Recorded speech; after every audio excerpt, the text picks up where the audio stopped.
आपकी जिधर भी देखो हवस के जल्लाद बैठे हैं। संभाल कर रखना अपनी फूल जैसी बेटियों को, क्योंकि सत्ता चलाने वाले बेऔलाद बैठे। नमस्कार, मैं अनुराग ओझा, आप देख रहे हैं अपना यूट्यूब चैनल। साथियों, हम लोग आजादी का अमृत महोत्सव भले ही मना रहे हो, लेकिन साहब आप गुलामी के उस दौर को देखिए, मुजफ्फरपुर की उस घटना को देखिए जहां पे बेटी के साथ में गलत किया जाता है, सरकार खामोश रहती है। वहां पे एनडीए की सरकार है। कोलकाता में डॉक्टर साहब के साथ में गलत होता है, वहां पे ममता बनर्जी की सरकार है। ऐसी सरकार को साहब इस्तीफा दे देना चाहिए। ऐसी सरकार को चुल्लू भर पानी में डूब के मर जाना चाहिए, जो अपने राज्य की, और राज्य की छोड़िए साहब, देश की बहन बेटियों को जो सुरक्षित न कर सके, उस सरकार को इस्तीफा दे देना चाहिए। साहब, आजादी का अमृत महोत्सव हम तब मनाएंगे जब हमारे देश की बहन बेटियां सुरक्षित होंगी। आजादी का अमृत महोत्सव साहब तब मनाया जाए जब किसान सुरक्षित हो।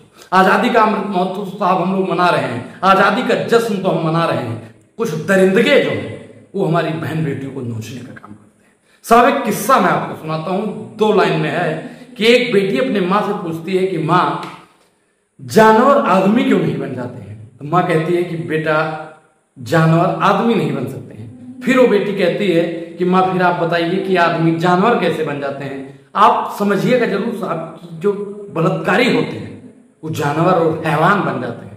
ऐसे हैवानों की एक ही सजा है, वो सजा है मौत। जब तक सरकार एक सख्त नियम और सख्त कानून नहीं बना देती है, तब तक ये लोग ऐसी हैवानियत करते रहेंगे। ऐसे लोगों का ना कोई धर्म होता है, ना कोई जाति होती है, ना कोई मजहब होता है। संजय राव साहब जो कलकत्ता की घटना को अंजाम देता है, वो व्यक्ति अस्पताल में साहब दलाली करने का काम करता है, और मुझे पूरी उम्मीद है कि बंगाल सरकार उसे सख्त से सख्त सजा देने का काम करेगा। मुजफ्फरपुर की घटना पे अगर बात की जाए तो दलित परिवार की बेटी के साथ में जिस प्रकार का कृत्य किया गया वो चिंताजनक है। क्या नीतीश कुमार जी सख्त से सख्त कार्रवाई करेंगे? क्या नीतीश कुमार जी उस आरोपी को सजा दिलवाने में कामयाब होंगे?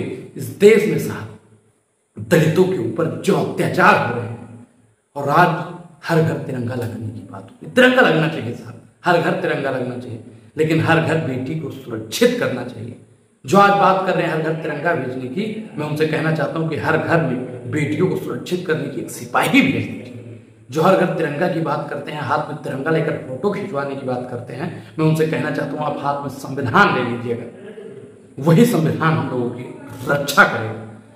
देश में हमारे पुरखों ने इस आजादी के लिए अपना लहू बहाया, लेकिन आज कुछ हैवान, कुछ शैतान जो आज बहन बेटियों को नोचने का काम करते हैं। सरकार से मेरी अपील है कि इस आजादी के अमृत महोत्सव पर एक कानून बनाइए, और ऐसा कानून बनाइए कि सत्ताधारी का हो या विपक्ष का हो, या किसी भी जाति, मजहब, धर्म या कहीं का भी हो, वो हैवान को एक ही सजा मिलनी चाहिए। साहब, अगर उसके ऊपर पूरा आरोप सिद्ध हो जाता है तो उसकी एक ही सजा हो सकती है, वो है सजा मौत। लेकिन आज की जो सरकार है वो कहीं ना कहीं खामोशी पर बैठी है। आप बताइए कि वेस्ट बंगाल में जो हो रहा है उस पर भारतीय जनता पार्टी चुप्पी साध के कर बैठी है। आप उसके पीछे का कारण जानते हैं साहब? उसके पीछे का कारण है हिंदू मुसलमान का एंगल न लेना। मैं सरकार से अपील करता हूं कि ऐसे दुर्दांत अपराधियों को सख्त से सख्त सजा मिले, ताकि आने वाले समय पर हमारे देश की बहन बेटियां सुरक्षित हो सके। आप बताइए, 31 साल की वो डॉक्टर जिसके साथ में कृत्य किया जाता है सेमिनार हॉल में 3rd फ्लोर पर, संजय दलाल पहुंच जाता है वहां पे और हैवानियत की सारी हदें पार कर देता है। ऐसे ही मुझे शरीर के तमाम प्राइवेट पार्टों को काट दिया गया, 50 जगह चाकू खोदा गया, लेकिन सत्ताधारी लोग खामोश बैठे। मैं बार बार बोलता हूं साहब कि जिधर भी देखो हवस के जल्लाद बैठे हैं। संभाल कर रखना अपनी फूल जैसी बेटियों को, क्योंकि सत्ता चलाने वाले बेऔलाद बैठे हैं। साहब, इनको कोई फर्क नहीं पड़ता है।